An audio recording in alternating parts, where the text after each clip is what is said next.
Krishna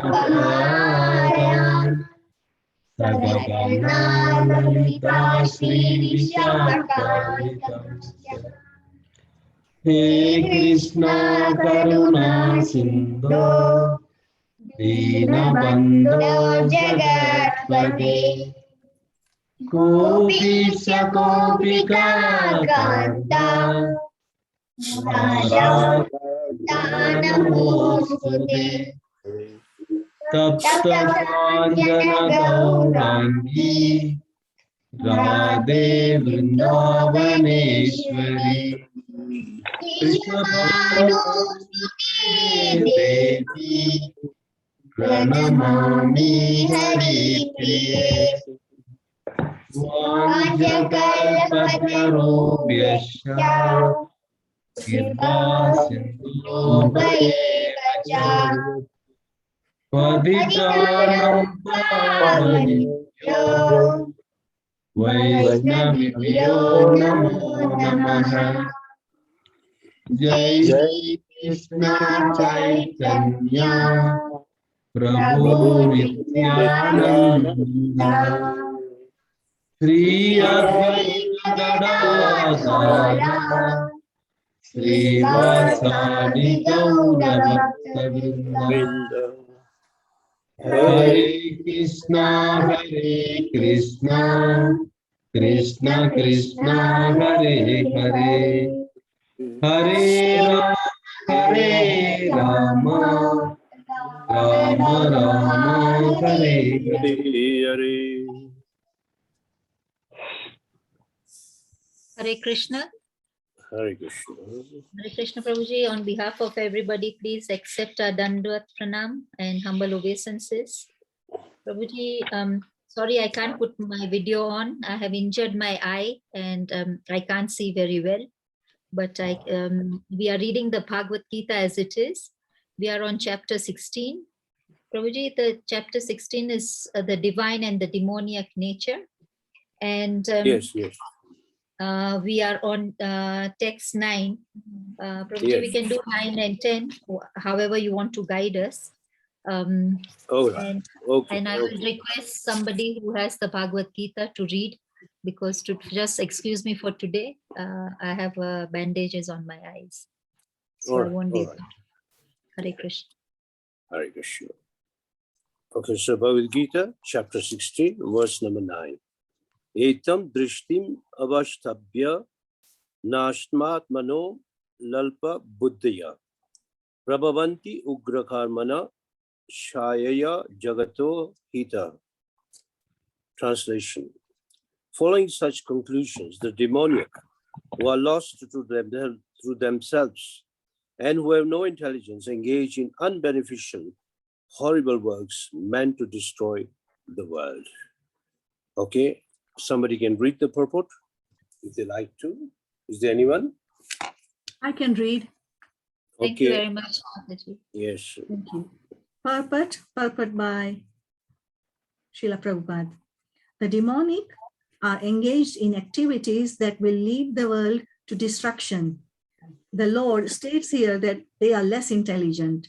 The materialists who have no concept of God think that they are advancing, but according to the Bhagavad Gita, they are unintelligent and devoid of all sense. They try to enjoy this material world to the utmost limit and therefore always engage in inventing something for sense gratification. Such materialistic inventions are considered to be advancement of human civilization, but the result is that people grow more and more violent and more cruel to the animals and cruel to other human beings. They have no idea how to behave toward one another. Animal killing is very prominent amongst demoniac people. Such people are considered the enemies of the world because ultimately they will invent or create something which will bring destruction to all. Indirectly, this verse anticipates the invention of nuclear weapons, of which the whole world is today very proud. At any moment, war may take place, and these atomic weapons may create havoc. Such things are created solely for the destructions of the world, and this is indicated here. Due to godlessness, such weapons are invented in human society. They are not meant for the peace and prosperity of the world. Thank you. Thank you. So these are some of the characteristics of demonic people.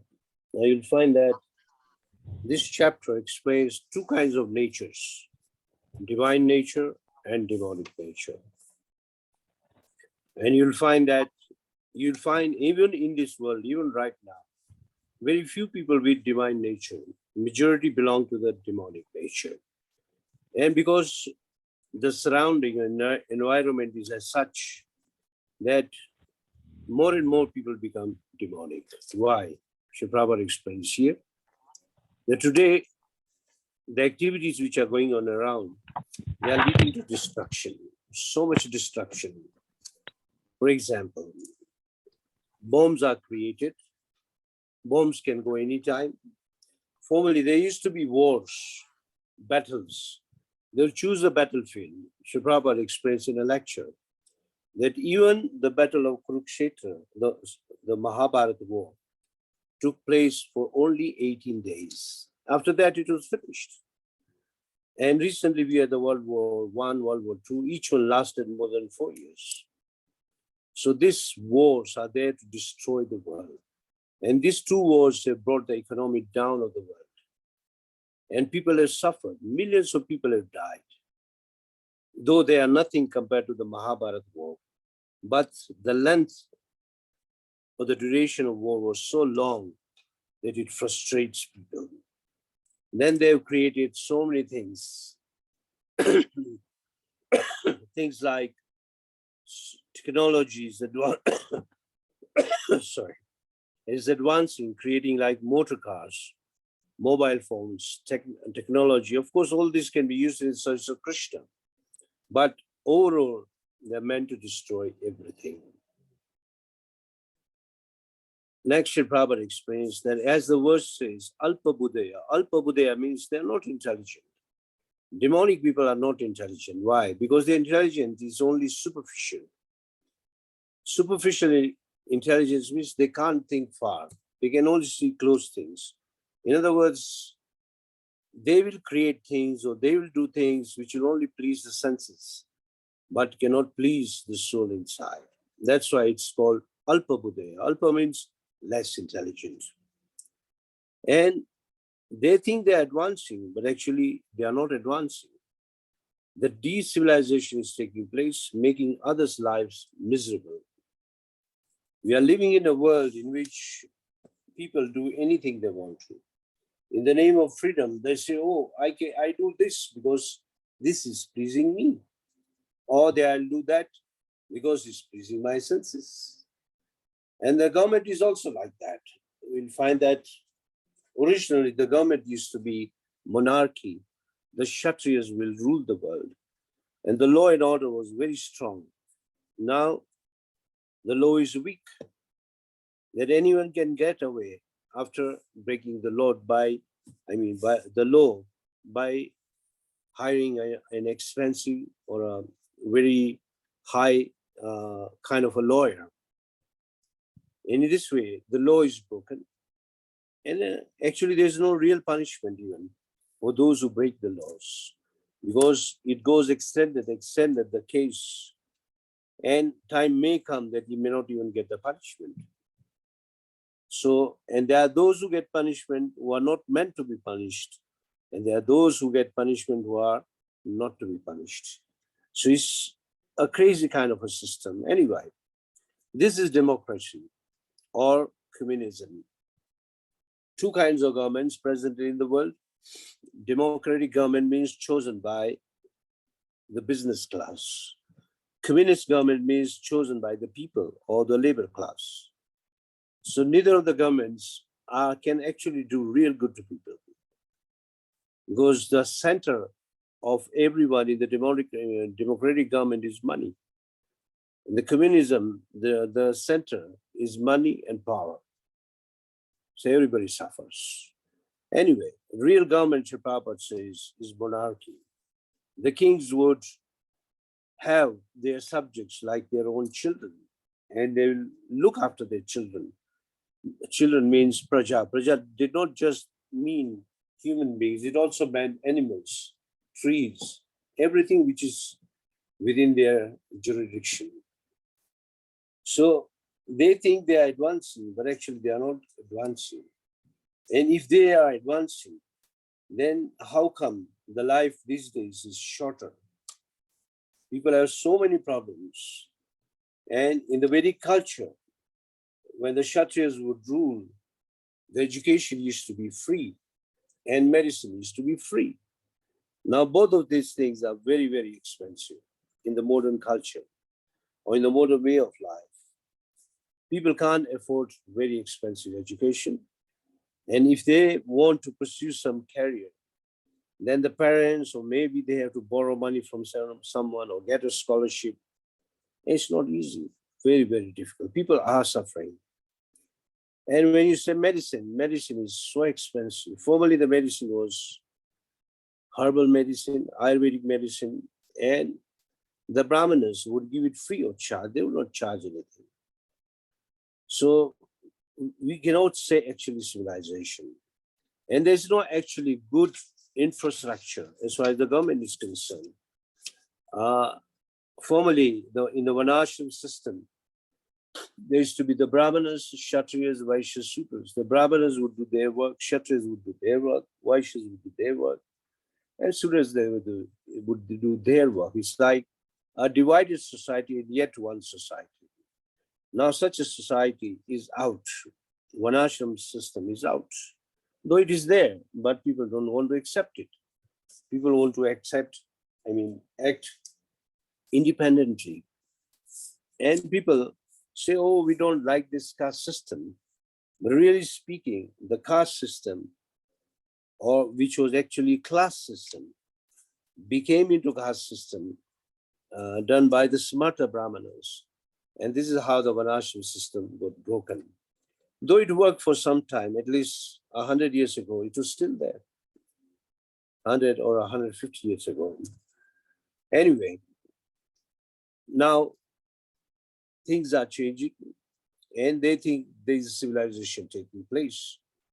But if you study with the Vedic eyes or the Vedic Shastra's eyes, we are not actually civilization. Here Prabhupada says that practically everything created today is meant for sense enjoyment.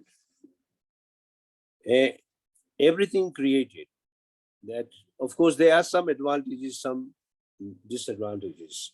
The majority is disadvantages. And people do not know how to behave with each other. It may be good in few countries, but in majority countries, people don't behave nicely. Like formerly, people who were superior, they were respected. People who were worshipable, they were respected. People who were educated, people who were cultured, they would get respect. Now, no. Now it's the money that speaks, or the power, or the seat which speaks. So, of course, you can't blame people. It's the influence of the Kali Yuga. So in the behavior is not good either. Even in the modern education, there's nothing like behavior taught to students. They teach you education. Our Acharya Bhaktivinoda Thakur says, Jala Vidya means material education. Kore Bhakti Bhada is the biggest obstruction to Bhakti Yoga. Because Jala Vidya, or the Vidya which is only to make you advance materially, but people are more miserable. And that's why people don't care for spiritual life. It's very, very shocking that in Kenya, at least some respect for religion is there. But in countries like India, where religion is the main thing, many, many people are deviating from religion and they don't want to go even to a temple. Today in the Srimad Bhagavatam class, this discussion came out that people don't want to visit a temple. They think this is old-fashioned, and that What you are worshipping is not, there's no science behind it. And they don't understanding why we worship the deity in the temple. One of the biggest problems. Formerly, the temples were found in every road, every lane also. Either temple of Krishna or even of a demigod or a demigoddess. And people would go in and offer their respects. Now it's not, that culture is dead. And slowly, in India, it seems is going to die completely. And also, of course, we have to thank Srila Prabhupada that he's brought about this culture, how to worship the deity, how to worship the superiors. As we go further in the 18th chapter, it says the authority of the body means to respect the Supreme Personality of Godhead, respect your spiritual master, respect your parents. Then be very straightforward, be very clean, non-violent, and straight in dealings. These are the austerities of the body. Now, how many people actually follow this? They don't care for each other. Rather, there's more violence today, more cruelty today. Anyone who has visited a slaughterhouse, you see how animals are killed mercilessly. Or people where, if they're seen where they produce poultry means where they have chickens and things like that. In a very small space, so many chickens are put there. And they are meant to be fed, made to grow fat, and meant to be killed, and meant to be consumed by others. So this is the culture today, a culture of violence and cruelty. Those who know the Samsara Dhawa prayer early in the morning, which you sing, the very first line, it says, Samsara Dhawa Nanaliga Loka Tranaya Karunya Ganagaratam. This world or samsara is full of davanala. Davanala means it's burning. We may see nice, beautiful houses from outside, but within the houses, there is fire. People fight, they quarrel, they don't speak to each other, and there's no love towards each other. I mean, no one respects each other. And this is the culture we are following. So actually, this demonic culture, these demonic people are actually enemies to the whole mankind. The two big demons in the history is Ravan and Hiranyakashipu. These are the two samples of demonic people. We all know how Ravan was so cruel, and so was Hiranyakashipu. Ravan lost everything just to keep up his pride. His wife told him that now everything is getting finished. My son is left. Give Sita back. Let there be peace. He did not listen. Ultimately, his own son was killed. And Hiranyakashipu wanted to kill his own son. So these are two good histories, and many, many other demons. So many demons we can read about in our various scriptures. In the Bhagavatam, so many demons Krishna kills. Krishna's coming. Krishna's right from the very beginning of his life. He had to kill so many demons. Even when he became Dwarkadish in Dwarka, still the demons would attack, and Krishna had to destroy all of them. Of course, that is one of the mission of Krishna, that he came to reduce the burden of the earth. And the burden was the demonic nature, the demonic forces were too much, too strong. Now here Sri Prabhupada is making a very nice point, that we are living in an environment where a war can take place anytime. And anyone can die. Formerly, whenever there was a war, man and man would fight. Now, nobody cares who is going to die. They can kill children, they can kill women, they can kill elderly people. Of course, they are officially killing animals. To kill animals, they have a machinery to kill them. And this is going on. You can get so many pictures. We go to internet, how they are killing animals, how they hang in slaughterhouse, how they are packed. There's a nice incident Srila Prabhupada was shown. Once he was shown the machine That if you kill an animal and put it on this side, on that side, you find the meat packed and coming out from the other side. And Srila Prabhupada argued that why don't you have a machine that you put meat from that side and an animal comes out from that side? And then, of course, there was no answer for that, because they cannot give life to animals. And in one of the Prabhupada books, we find a comment of a scientist, he's a German scientist who created the atom bomb. His name was Oppenheimer. He's a German scientist. And imagine he used to read Bhagavad Gita. And he's made a comment.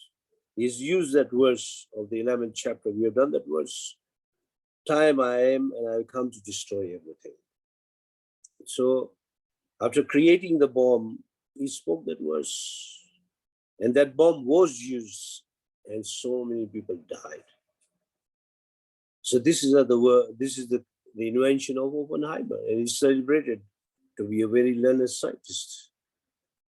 But all these inventions are meant to destroy the world. Prabhupada comments here, now they created an atom bomb, and it can be released anywhere and destroyed. Many of you may have seen a documentary or real pictures of the bombing of the Hiroshima in the 1944-45. How the Japanese were attacking the Pearl Harbor in America. And the Americans did not do anything, but then to avenge the Americans used this bomb in Japan and in the city of Hiroshima and also Nagasaki. And so many people were killed, so many. And the effect is even till today. If you go to Japan, you can see these cities there. Some buildings they have kept, which was destroyed. The land which was destroyed. The effect of the bomb was so much that so many women got miscarriage. The children which were born were deformed children. These are the effects of one atom bomb. So people have no good brain and they can use it. Prabhupada says real peace cannot be there as far as this kind of demonic mentality goes on. That's why Srila Prabhupada wants this movement to go deep into hearts of everyone, all over the world, any country of the world. Krishna consciousness should be given. So at least people will realize what is real peace. Real peace cannot come or cannot be had if you don't follow Krishna's peace formula. Krishna gives peace formula at the last verse of the 5th chapter. He says, Bhoktaram yagya tapasham sarvaloka maheshwaram surdam sarvabhutanam natamam shantim richati. Krishna says, I'm the enjoyer, I'm the proprietor, and I'm your well-wisher, or the best well-wishing friend. When people don't know these three things, you don't expect peace in the world. There will always be war, problems, and people will suffer. In this way, this demonic culture goes on and on and on. Why? We can continue with our text 10. Kamam ashrita dushpuram dambamana madanvita mohat grivasad grahan pravartante ashuchi vrata. The translation by Srila Prabhupada. Srila Prabhupada ki jai. Srila Prabhupada explains, taking shelter of the insatiable lust and absorbed in the conceit of pride and false prestige, the demonic, thus illusion, are always sworn to unclean work, attracted by the impermanent. Purport. Would somebody like to read the purport? Anybody has about? Can I read Yes, it? yes, Avinash Prabhu. Purport by Srila Prabhupada ki jai. Jai. Demonic mentality is described here. The demons have no satiation for their lust. They will go on increasing and increasing their insatiable desires for material enjoyment. Although they are always full of anxieties on account of accepting non-permanent things, they still continue to engage in such activities out of illusion. They have no knowledge and cannot tell that they are heading the wrong way. Accepting non-permanent things, such demonic people create their own God, create their own hymns and chant accordingly. The result is they become more and more attracted to the two things, sex enjoyment and accumulation of material wealth. The word asuchi vrataha, unclean vows, is significant in this connection. Such demonic people are only attracted by wine, women, gambling, and meat eating. Those are their asuchi, unclean habits. Induced by pride and false prestige, they create some principles of religion which are not approved by the Vedic injunction. Although such demonic people are most abominable in the world, by artificial means, the world class creates a false honor for them. Although they are gliding toward hell, they consider themselves very much advanced. Hare Krishna. Thank you, Prabhu. So, this is a continuation of the demonic principles or demonic natures. The very first thing they say that the demonic mentality means they have no satiation for their lust. And you find that if you remember the 4th chapter, the beginning, Krishna said this Bhagavad Gita was given to kings, Rajashis, saintly kings. And why the Bhagavad Gita was given to them? Because they will rule according to principle of Bhagavad Gita.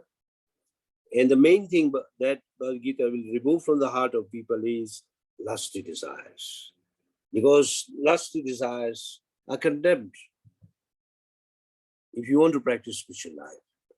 Now today's civilization is not spiritual, it's a sensual or material civilization. And it is centered around lust. You find lust is open.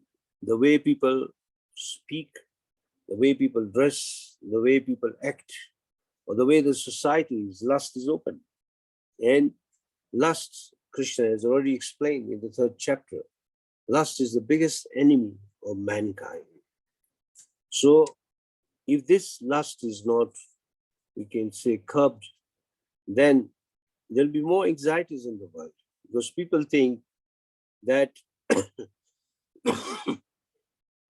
sorry, sensual enjoyment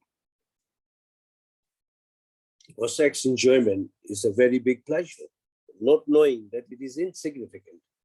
If you are practicing, or if you are a practitioner of Krishna consciousness,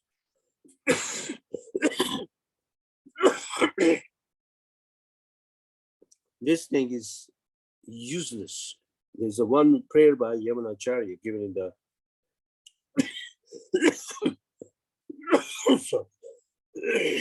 in the 2nd chapter, where he says that because of being connected to Krishna,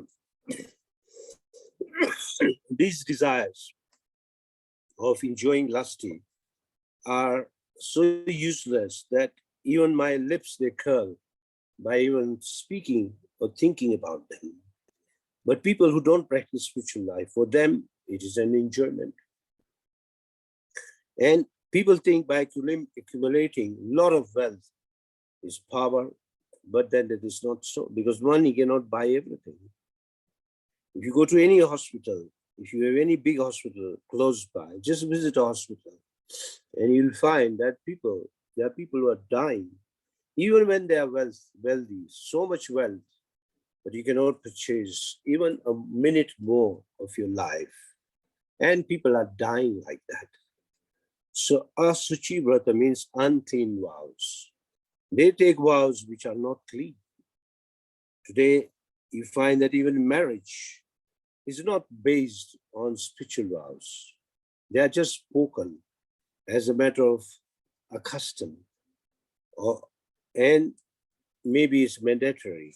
But otherwise, soon after the marriage ceremony, they do unclean things. They don't practice Krishna consciousness. Prabhupada commented in the 30th chapter In order to keep the marriage very happy and successful, at least 4 things should be done. You should worship the deity at your home.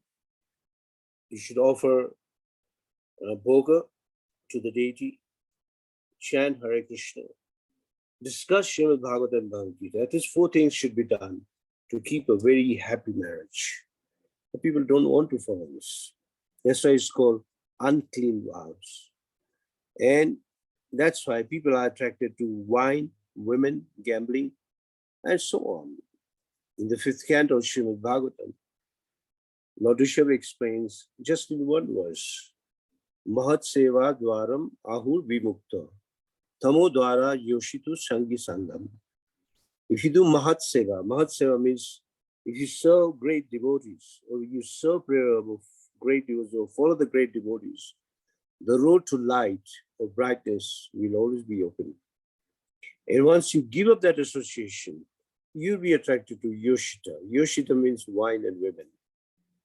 People like to go to prostitutes, people like to drink, and people like to eat meat. Very, very common.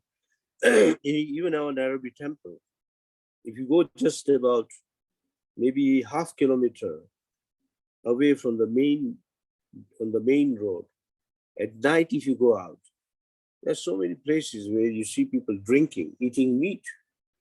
And the place is so dirty that they can drink the whole night. And towards the end of the road, you find very young girls who do the work of prostitution. And this is happening not just in Nairobi, it's happening everywhere, in every city of the world. So they are unclean. Vedic injunctions means, first thing is suchi. Suchi means cleanliness. And cleanliness means internal cleanliness and external cleanliness. Sorry. External cleanliness means to take bath at least twice in a day. And internal cleanliness means to think of Krishna by chanting Hare Krishna. That is called cleanliness. This is called suchi. So there is no suchi, no daya. As in the previous verse, poor animals are slaughtered, like cows, calves, pigs, goats, and many other animals. They are killed and they sell meat. They think it's normal. Prabhupada says, see the intelligence of the modern people. Cow is so useful, but when the cow cannot give milk, they'll slaughter the cow and eat. In the Vedic culture, they would never do like that. They'll maintain the cow, and even when the cow becomes very old and even cannot give milk, still the cow is maintained or is given away to someone who can maintain it, or to some local community where eventually they can dine and they can eat meat, but that is the last option. But generally cows are maintained in the Vedic culture. Krishna culture means maintaining cows and maintaining brahmanas. Then the society is happy. But the modern culture means, first of all, to kill cows and no care for the Brahminical culture. Brahminical culture means cleanliness, mercifulness, austerity, and truthfulness. All these 4 are actually destroyed at every step.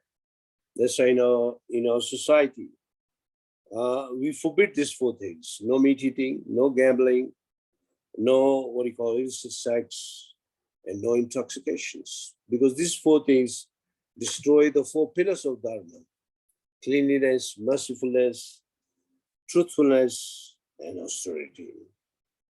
But the demonic culture actually encourages it. They say it is normal. Everyone can do it and enjoy it.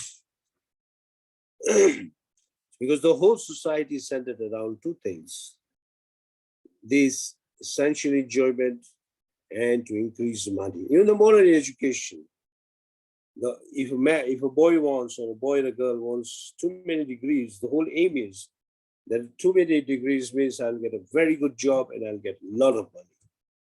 That is the whole intention behind it. Originally, the Vedic culture did not do like this. Vedic culture, the more you are learned, more you are respected as a Brahmana. And you can become an advisor to the king. And if you're very powerful, you'll become a Kshatriya and protect the people. If you're a very good businessman or a farmer, you'll keep the economy strong. And if you're a Sudra, you become a good artist, some craftsman, actor, and things like that. So this culture is dead now. The new culture is coming up. And people have no honor actually for the Vedic culture. That's why the whole culture is actually geared towards going towards hell. It's all a hell is doing. And people know this, that it is happening, but they can't help it because they do not know the way out. Prabhupada explains that if we do not teach these people Krishna consciousness, the situation of the whole world will become worse and worse and worse. And a time will come, it will be unbearable to live even on this planet, or especially to live in a city, which is already prophesied in Srimad Bhagavatam, that people in the future will not live in the cities anymore because it will become hellish, and people will go to live in the villages or in the forests and live a very simple life and eat very simple food, because that will be the only option. A time will come when people will become just like rogues and thieves. They'll steal anything, not just money. Even young girls will be stolen, women will be stolen, money will be stolen, and this is what we are heading for. That's why both of these verses speak about demonic people, because they are illusion, and they are Asuchi Vrata. Asuchi Vrata means attracted towards unclean work and attracted to impermanent. Sensual pleasure is impermanent, because every sensual pleasure is a beginning and an end. It's not like spiritual life. Spiritual life is a beginning and no end. It goes on and on and on. Simple example is, if you have acquired even a little taste for chanting Hare Krishna or hearing Bhagavad Gita and Bhagavatam, the taste will increase day by day. It will not become less. Whereas on the other hand, sensual enjoyment has a beginning and an end, and you become tired of it. So people should read these two verses. Still more verses are there coming up regarding demonic nature, and the time is also getting finished. I'll end up here. The main conclusion of these two verses is that, of the verse number 9 was that people have created or invented things only meant to destroy the world. And the main point for verse number 10 is they are attracted to unclean things like sense enjoyment and accumulation of wealth. This is demonic nature, and they call it an advancement.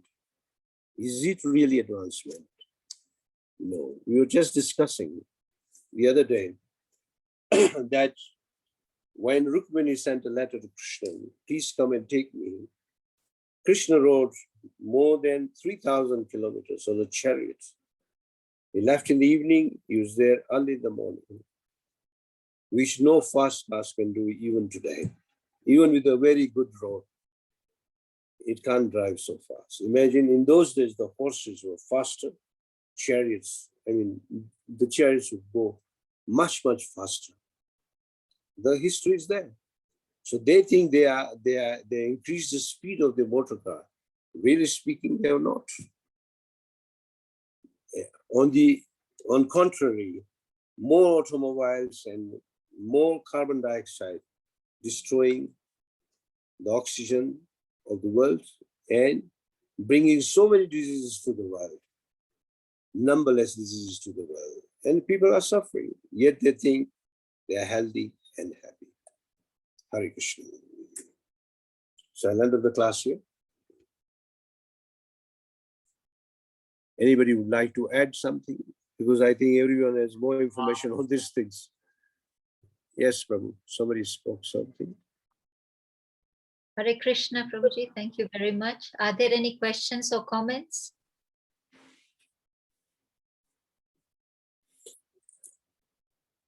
Hare Krishna, Prabhuji. Please accept our humble obeisance. Thank you very much, Prabhuji, for your presence here. We are so grateful. Prabhuji, one thing is that you told all the describe here about the demonic nature, and we think all of the people are now, it means 90% of the people are like this matter. But I saw many people are doing some charitable work, many like a philanthropy work. So what is the meaning of that one? So they are doing some good work for the welfare of the society. But welfare work, really speaking, is superficial. If the welfare work, we call it philanthropy, altruism, if the center is not Krishna, it cannot bring about any permanent good results. It's like Prabhupada gives a story that once a boy had a boil on the back, and the boy was suffering, and the parents were telling the boy, "Oh, we are very sorry," and the mother would literally cry, and they'll put some powder around the boil. But once the neighbor said, "Get the doctor," and when the doctor came, he cut the wound and removed the pus and put the bandage, and the boy was okay. So philanthropy, altruism is, we can say, a fourth option. We are to discuss this in the 12th chapter.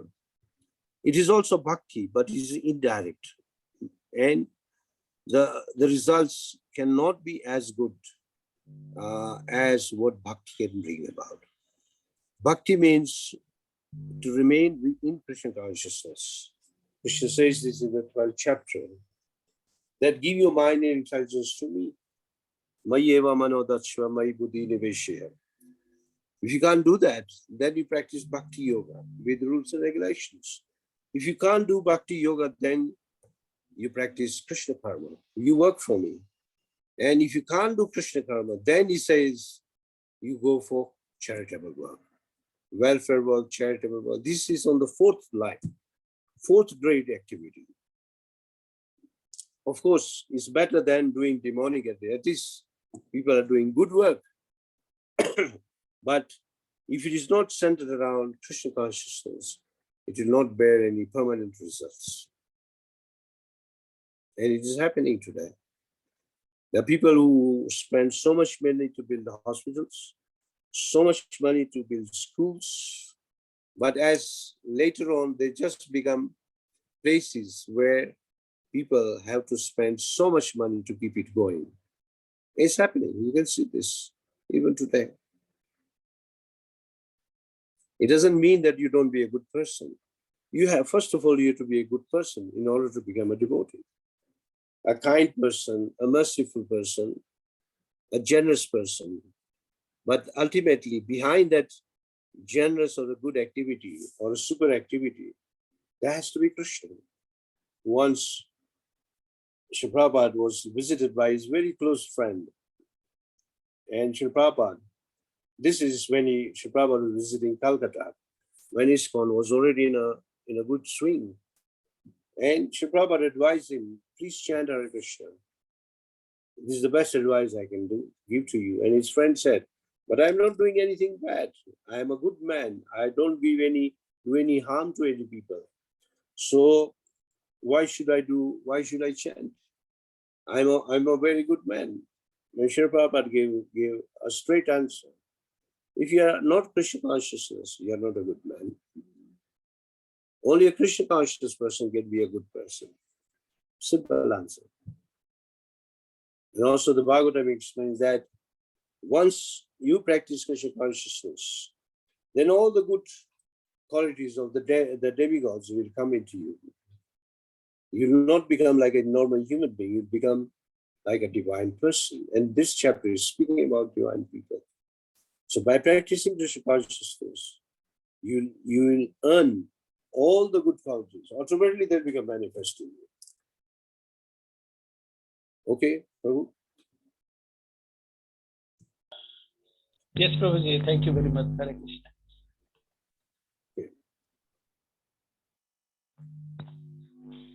Any more questions or comments? If there are no more questions or comments, I'll hand over to Parth Prabhuji. Hare Krishna. Thank you very much, Prabhuji. After a long interval, we meet again in the Zoom class. Okay, all right. Also on my side, I would like to greet everyone a happy. We did not greet each other on the Diwali day and happy, what do you call, Govardhan Puja day, because we all became very busy. So Yes, yes. greetings to everyone. May our Radha Bhakti Bihari bless all of you with a lot of Krishna consciousness, so that all of you chant Hare Krishna and become Hare good Krishna. devotees by hearing Bhagavatam and Bhagavad Gita. Hare Krishna. Thank you, Prabhuji. Thank you for your blessings. I request all the devotees, please unmute yourself and chant Hare Krishna mantra for a glorification of His grace, Rukma Prabhuji, and assembling devotee also. Thank you. Please join. Hare Krishna, Hare Hare Krishna, Krishna Krishna, Krishna, Hare Hare, Hare Hare Rama, Hare Hare Rama, Rama Rama, Hare Hare. Vancha Kripa Sindhu Devascha Patitanam Patitanam Pavanebhyo Vaishnavibhyo Vaishnavibhyo Namo Namo Namaha. Srila Prabhupada ki jai. Grace Rukma Prabhu ki jai. Jai. Hare Krishna. Thank you very much, everybody, for responding to the late Zoom link. Tomorrow we'll have Madan Gopal Prabhuji. So kindly join same link at the same time. Today's link, I'll set that up for tomorrow. Hare Krishna. Hare Hare Krishna. Krishna. Hare Krishna.